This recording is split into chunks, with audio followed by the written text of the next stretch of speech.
And we're live. Okay. Welcome to NFL World NFL Starts and Ends. I'm your host, Jacob. This is a return to being live. We haven't done this in quite some time. So we're going to try to do our live shows now more than ever. We have to work with the Rumble side of it first. But we're having internet issues, so here we go. We are going to recap what happened in the Divisional Round. But let's recap what happened on Sunday before we talk about Saturday, because there's more news on the Saturday side. Let's begin with the Rams and Eagles.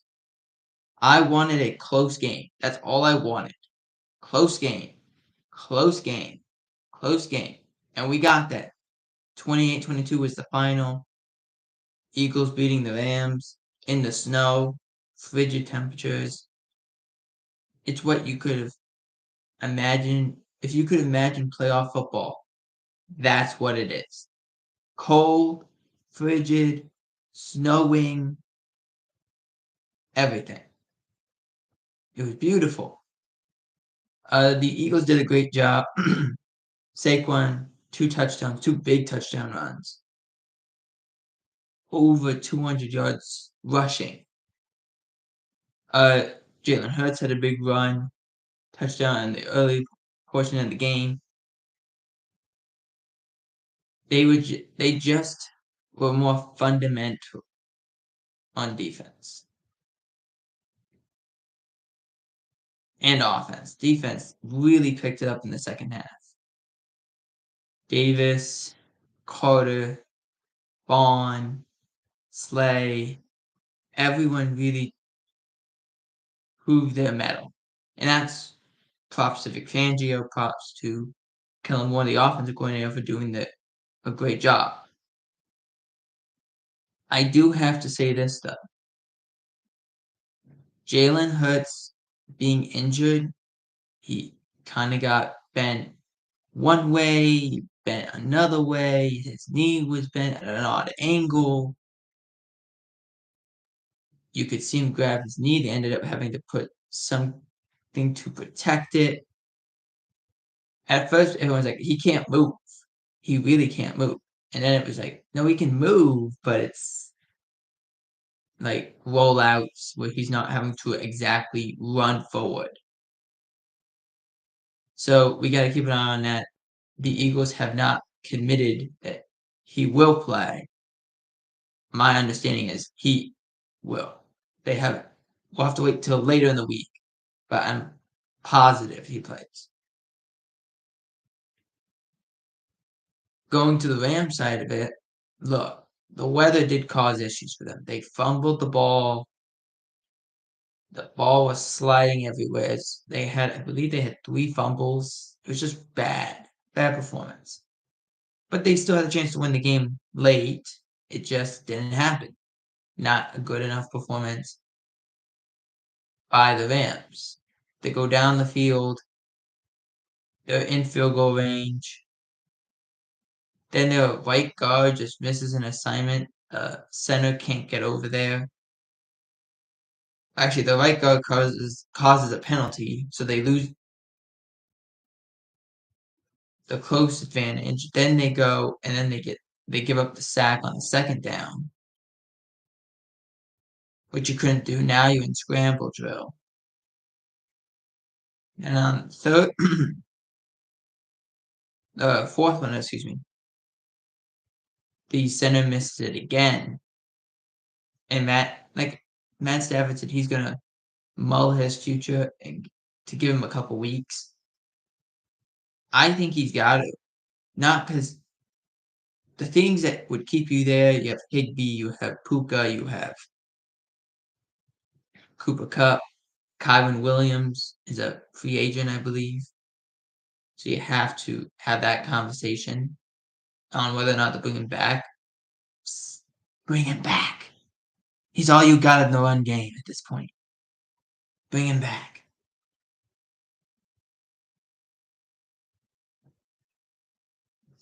There is issues with the offensive line. They were not good enough. Havenstein was getting beat. getting pushed back into Stafford quite a bit. Dotson, Limmer, I know he's a rookie, but he got beat quite a bit. Like, I think that's definitely the reason why Matt Stafford has to mull his future over. Can this offensive line protect him? Right now, I think the answer is no. Maybe they got to do some things to fix that.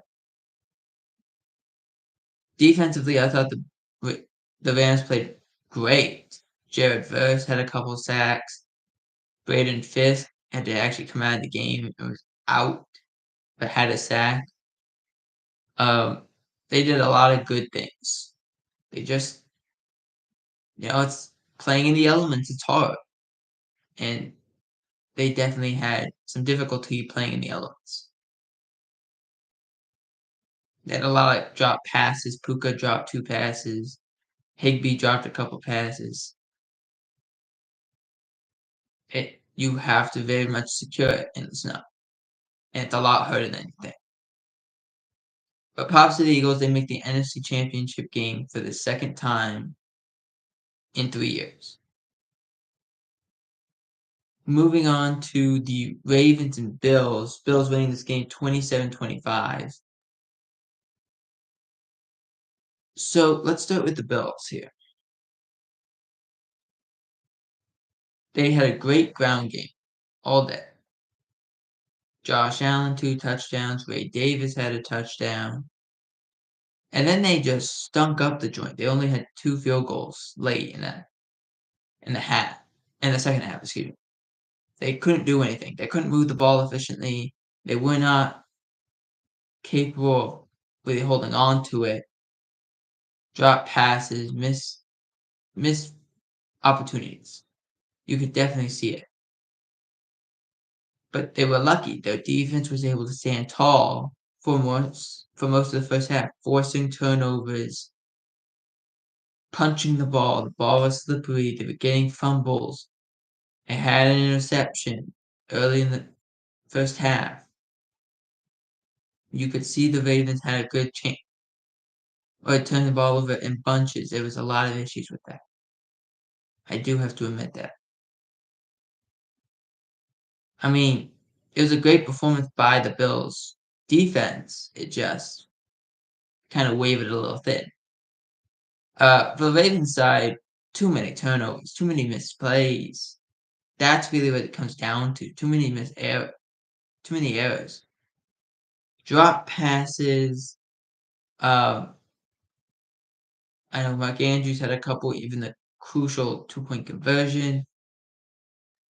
They struggled to protect Lamar, but he would scramble out and make a play out of it.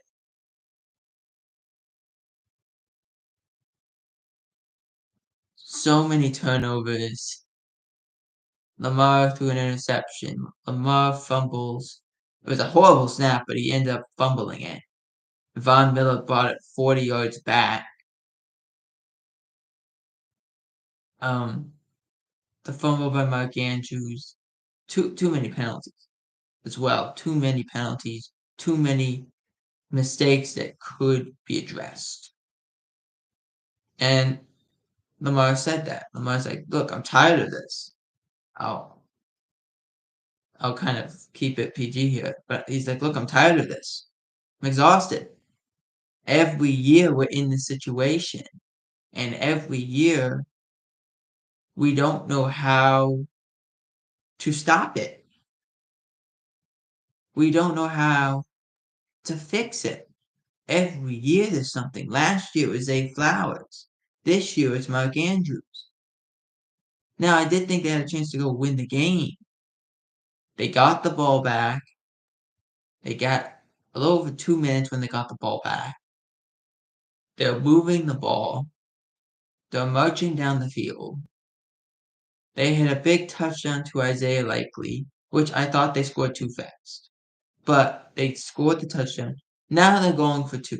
They had already went for 2 in the first quarter, or in the first part of the second half. They didn't get it. The concept they had, the guy was open. They ran the mesh concept. Likely was open. The ball gets deflected. That happens. Here's what I don't understand. It's first of all, it's a great play call. You block the receivers block, the tight end is gonna flat out. Lamar's gonna run with him and then just soft toss it. It's a great play. And a play that Tony Romo said that's caught like 99 times out of 100. And he dropped it because the ball was wet and Mark Andrews had the drops in that game. Can't happen. Cannot happen. There was a lot of issues in this game. You can't have those issues happen at the biggest times. And I'm actually just looking at a replay of it right now, and it's you see Lamar, he throws it so perfectly. It hits Mark Andrews in the hand so perfectly, and he drops it. Like the pain the Ravens fans are feeling right now is almost undescribable. For 2 consecutive years, they've had fumbles by their best players, and they've had the last seconds where they still have a chance to win, can't manage. That's an issue. The Ravens did not play well enough. They couldn't get pressure on Josh. He had all day. They struggled. But I want to go back to that 2-point conversion because they had 2 of them. Why did Todd Monken, the offensive coordinator of the Ravens, think the best course of action? You have Lamar Jackson, you have Derrick Henry. I'm not going to run either of them twice? Like, I could get it if they didn't get the first time, but they didn't even do it anytime. I'm confused by that. You have a chance to win the game, or in this case, tie the game and go to overtime. What? Why were you not letting Lamar Jackson or Derrick Henry run? That's the reason you brought him there. That is the reason you drafted Lamar Jackson, and you've seen what he's capable of doing. That's why you signed Derrick Henry. You've seen what he's capable of. Why on earth are you not letting them run the ball? I like the play call. The play call would have good enough work. I just didn't like the execution of it, and I didn't like the fact that they decided against letting Lamar Jackson and letting Derrick Henry run them to overtime. I was against that because the Bills were tied. And it's an untimed down. So who cares? Just my thought. But the Bills won this game. Big game by Josh Allen.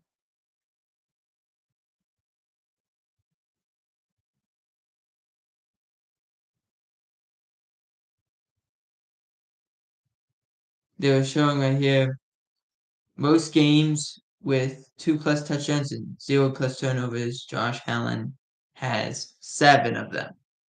Only to Patrick Mahomes and Tom Brady. Mahomes has 8. Brady has 15. Now let's jump back into Saturday's games. Commanders at Lions. Commanders with the upset victory, 45-31. I want to say this. The Commanders balled in this game. They were amazing. They were amazing. 28 points in the second quarter. And then 14 in the fourth. Great job. That's a great job by the Commanders. I'm a little concerned about their offense at times. It sometimes stalls out. But I thought they did a good job. De'Ami Brown had probably the best game of his career. McLaurin played really well. Their run game was phenomenal. Their offensive line was pushing everybody around. They did lose, I believe, their left guard,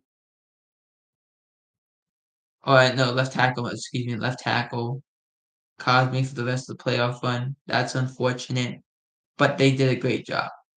I thought they did a great job, and they got the ball out of Jaden hands quickly, and when they had him run, he could make plays. He made the right play every time. I also thought the defense played really well. Bobby Wagner played very well. Mike Sanders still had 2 interceptions. It was a great defensive game plan by Joe Witt and Dan Quinn. That's 100% accurate. Now let's jump to the Lions.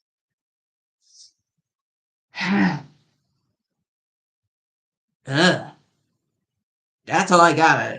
With a big sigh and a ugh. There's nothing there. The Lions did not play well. You thought they would. They came out rusty. They came out slow. They didn't run the ball as much as I thought they were going to. Jared Goff threw a couple bad picks, including a pick six to Martin.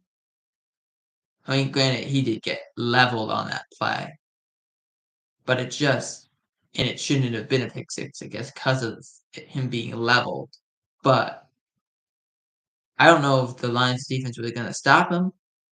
Lions defense was on the field a lot, and they just could not stop Jaden Daniels. Mostly because they're so injury battered. I don't know who tweeted this out. I don't know who did this, but it was a really well done job showing of 15 players on injured, 18 players on injured reserve for the Lions this year. A total of, I think they said 13 of them or 11 of them were defensive players. 30 different players played defense this year. That's unheard of. That doesn't happen. They ended up having to bring in Zadarius Smith, Al-Quadin Muhammad, who couldn't even make the Cowboys roster. It was wild. Carlton Davis was out with a broken jaw. Their young rookie Ennis Ranshaw with a hamstring. Aiden Hutchinson, McNeil, the defensive tackle. Alonzo missed time, but the second and third string linebackers missed time.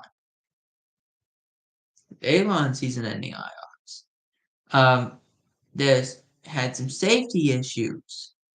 They were playing a guy in their cornerback room or in their safety room who had one snap on defense the entire year.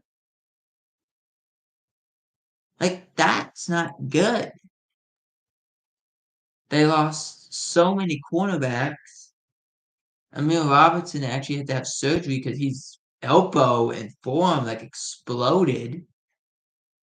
He had surgery the night of that. They brought him to the hospital. He had surgery immediately. This was bad. They struggled.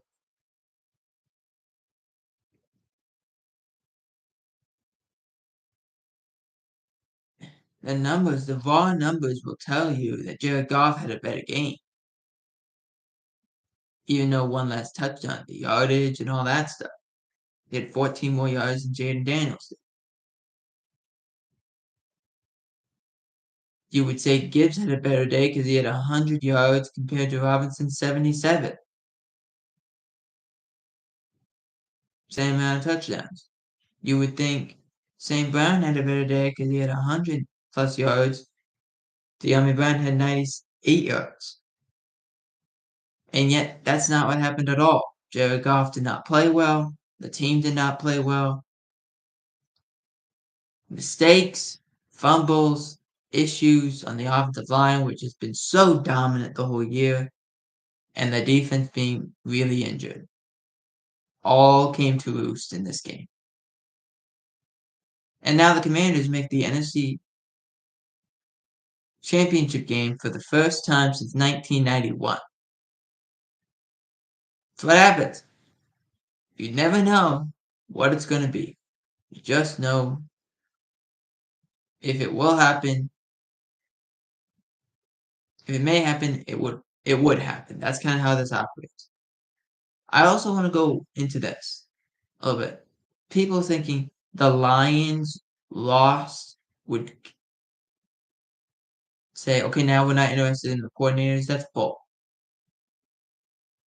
That is bull because if I'm a Ben Johnson or an Aaron Glenn and the amount of teams looking at them as potential head coaching candidates, I'm looking at them like Aaron Glenn had 11 people on injured reserve or 13 people on injured reserve from his defense from the start of the year. To take that, and they were not all starters necessarily, but they were rotational guys who were out, like their second and third safety, their second and third slot corners, their second and third outside corner. That takes a lot out of a team. And like if people are gonna say, well, that's the reason we watched that game. This is not Men in Black. This is not where everyone has this one 30-minute clip and okay, now we wipe him now. That's not what happens. Look at the previous 17, 18 weeks. And then look at what the Lions did in those weeks. Until week 12, when they had a lot of their guys healthy, they were number one in points, they were number one in yards, they were number one in defense. After that, the injuries started to pile up and they had issues. It's that simple. Ben Johnson, I thought the wide receiver pass was a bit much, but like look at the season, what he has done, the creativity, and what he's capable of doing, and how he made Jared Goff look through the whole season. You have to say, yeah, I'd want him as my head coach. And then you also look at it as we got to try to take him away from the Lions. Someone's got to be willing to take him away. Or take them away, I should say. I also will think this. I think a lot of teams will be disappointed if those guys get other jobs. I will say that as well. Now let's move on to the Texans-Chiefs game. 23-14 was the final, but this game was wrapped in controversy, I think. The Chiefs, look, they played a good game. Travis Kelce looked like actually Travis Kelce. 7 catches, 117 yards, and a touchdown. Mahomes had 177 yards and a touchdown. But this game was wrapped in controversy, to the point that even Troy Aikman said it. And Troy Aikman, who I love Troy. When I'm telling you, I looked at the ESPN video after the game. I read a good amount of the comments, and a lot of them were negative on Joe and Troy. And then I go on to X, and I go on to Instagram, and I go on to all these other social media sites, and I'm looking, and I'm looking, and I'm looking, and I see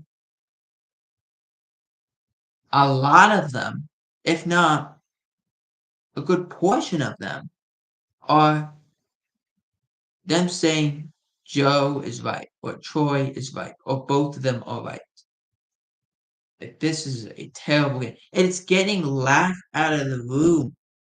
I have family members sending me memes every week, but in this game, it was ridiculous of how officials were officiating the game.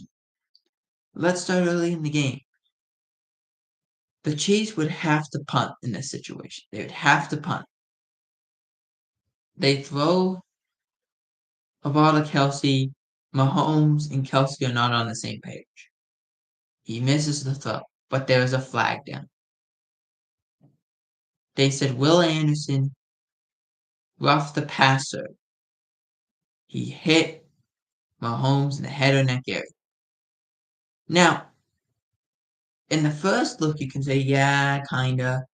But then you look at the other angles, and you're like, not really. Not really. He hit his face mask hit Mahomes in the chest. So his head's low. He's as low as he can go, essentially. Because otherwise he's gonna hit him with the crown, and that's illegal. And dangerous for him too. So he hits him face mask directly in the chest. If anything, there's a little bit of contact at the top of the helmet. But what else do you want him to do? What's he supposed to do? Bend completely and then try to hit Mahomes? No. He did exactly what he's supposed to do. He did not hit Mahomes really in the head. It was not forcible contact. It was accidental. Which then Walt Anderson the next day said, yeah, but he hit him in the head. The top of his helmet hit him in the head. What do you want the guy to do? You want him to bend completely? Get out of the way? He's a player running full speed. He can't do that. That's the upsetting thing. So they called roughing the pass on that. And Troy Aikman was like, that's not roughing the pass. This is a quarterback, a former quarterback saying this. Which I also love Troy Aikman on Monday Night Football, by the way, because he's so much more unfiltered in terms of, I'm not bouncing around this. I'm going to actually answer the question. And I'm actually going to give my real opinion. Which, the bouncing around I want to go back to. Later in the game, I think this was like mid-third quarter. No, fourth quarter, my bad. Fourth quarter. The Chiefs have the ball. And it's second down. I think it's second and 10 or something. And Mahomes scrambles out. And I believe there's Kelsey out there. But it might have been somebody else. I don't know. Anyway, there's a Chief player. And Mahomes kind of doing his thing. Where he kind of runs forward and then like kind of does like a hezzy. And like in basketball, except doesn't go forward, kind of goes, I'll go this way, or I'll go this way, or I'll go this way, or I'll go this way. So then he decides he goes to go left. So he goes left. There's two guys there. I think it's Totoloto, and I can't remember who the other guy is. Anyway, they both launch already. Mahomes decides as he's doing this and going left, he's going to drop. He's just going to slide. Now, the thing is, it's a late slide. They've already launched, number one. Number two, and more importantly, there's no time to tell them or for them to know he's going to slide. That's the second thing. And the last thing, the third thing, was they don't even hit Mahomes really. They hit each other. They really hit each other. They didn't even hit Mahomes. But they called unnecessary roughness.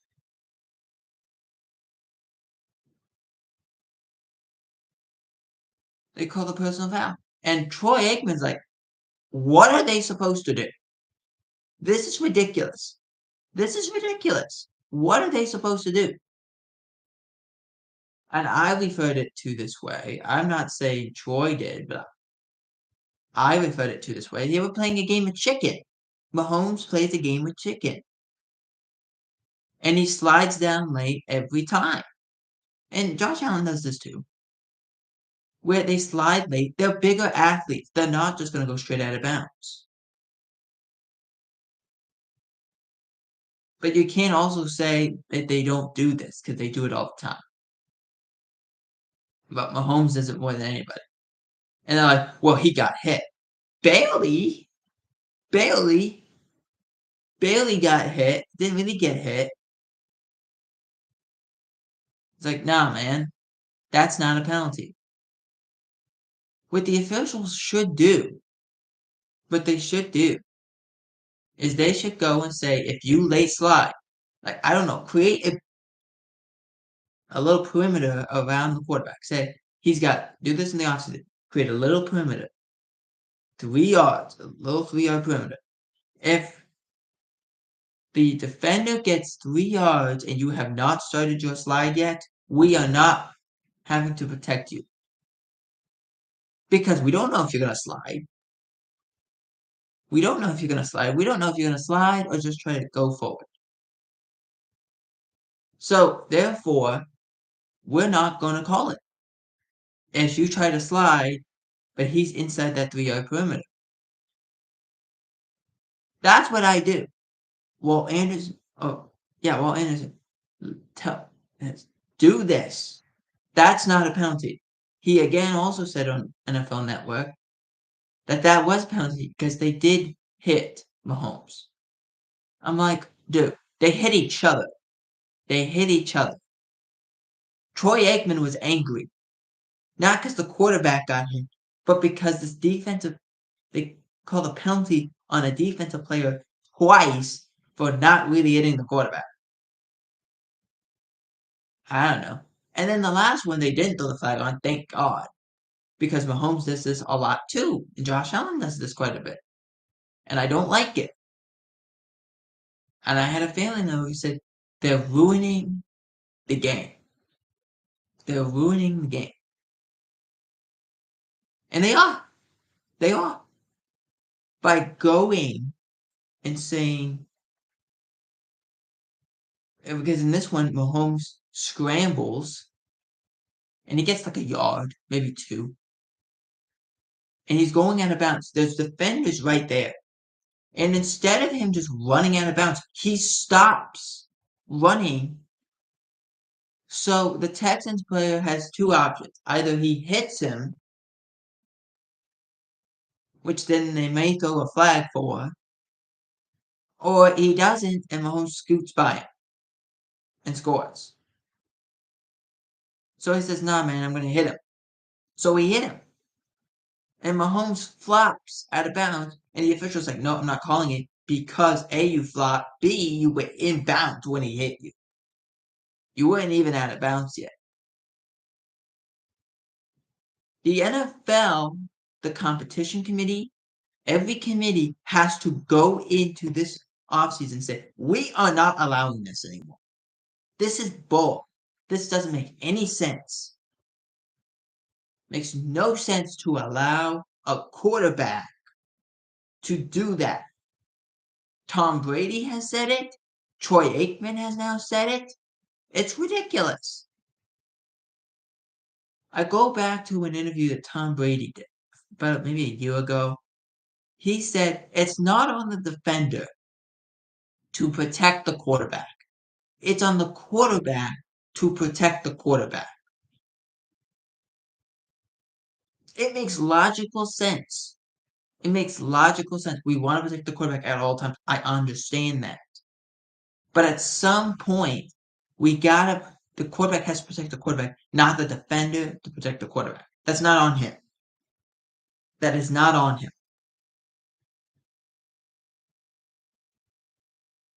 And then you get the guys on ESPN saying, well, you have to play perfect against them.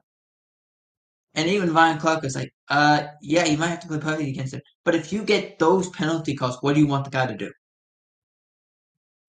I don't know. I wish Troy Aikman would have talked about this. I wish he would have talked about this on with Scott Van Pelt. I wish he talked because I would have. And I would have said, that is bull. What do you want the defender to do? What do you want him to do? That was bull. I guarantee you there's defenders going to their rep and saying, hey, this is ridiculous. This is ridiculous. We can't hit him. Because even when we try to hit him, he late slides, so we get a penalty. Or he flops, so he gets a penalty. It's not fair to us. It's too much of an offensive lead. I go back to what Belichick said. He was on the Manning cast in the game between the Vikings and Rams in the wild card. He talked about how Stafford can't see the line of scrimmage. He's turned this way, and he just shovels the ball forward like this. He's not really his arm's going forward, but not literally going forward. It's just shoveling out. That should be a fumble and be rewarded for the defense. If not, a turn 6, a fumble return for 6 points, a definite giving the Vikings the ball. Because he can't see it. Calling out a forward pass is ridiculous. And Belichick said it's an offensive league. The defense just don't get those opportunities. Which I understand, but it's ridiculous. It's very ridiculous. I don't think the Texans played a good game. I don't think they have another wide receiver. They didn't trust anyone besides Nico Collins. But I will say that for certain. Because that was ridiculous. That was ridiculous.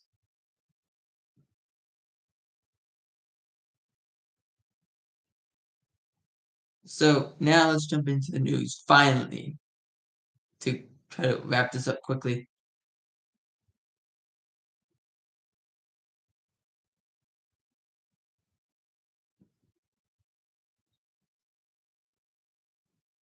Let's see. Okay. So we talked about this. Cowboys were going to interview Robert Saleh. They did on Saturday. Today, Monday, they are interviewing Leslie Frazier. Wouldn't be surprised if Dallas requests interviews with the defense and offensive coordinators of the Lions. They can do that as soon as today.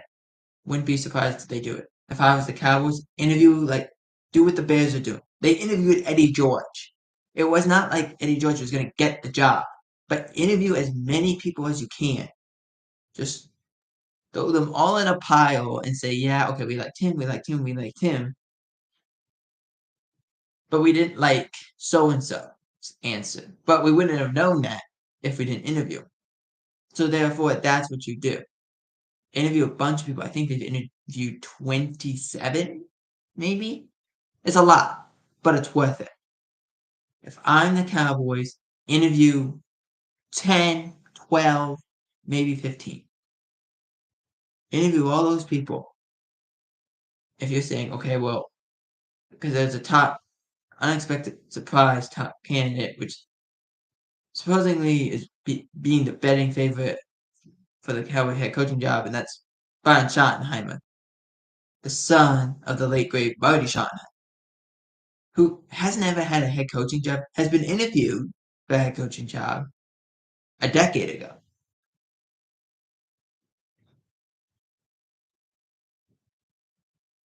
Garrett,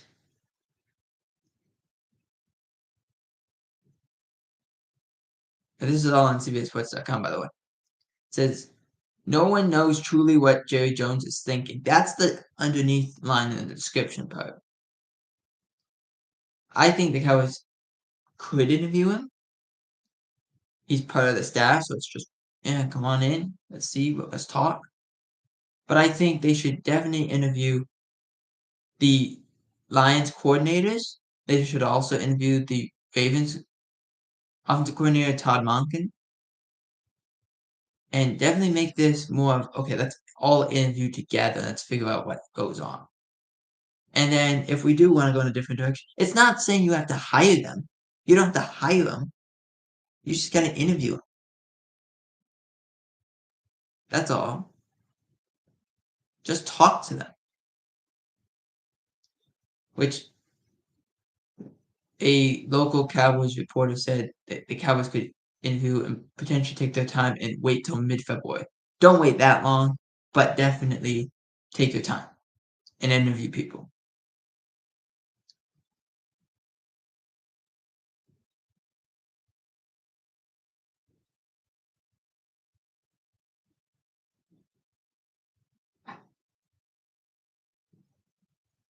Uh, one more thing. Let's do the one more thing here.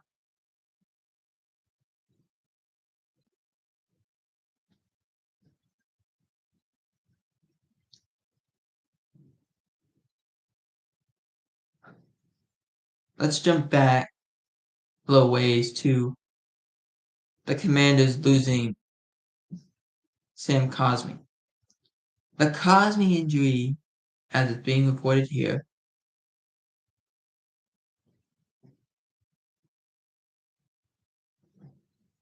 it says Commanders lose top offensive lineman in the playoffs with a torn ACL. So what that tells me, everyone says 9 months, 10 months for this injury. I don't know if you guys remember, we've talked about this here before. When you have an ACL injury, it doesn't take 9 months, 10 months. Because there's a psychological period and then there's a field period. That can take up to 2 years. So Cosby having this tear in January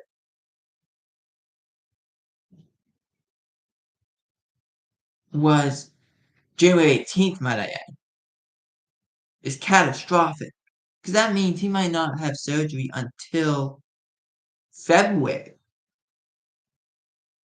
The NFL season starts in September. Unless they add an extra game in which they may start in August. But if it starts in September, that's 7 months. Meaning you're not starting a season. You're not starting the season, and you may not even play in the season because of that injury. And playing tackle, you have to use your knees more.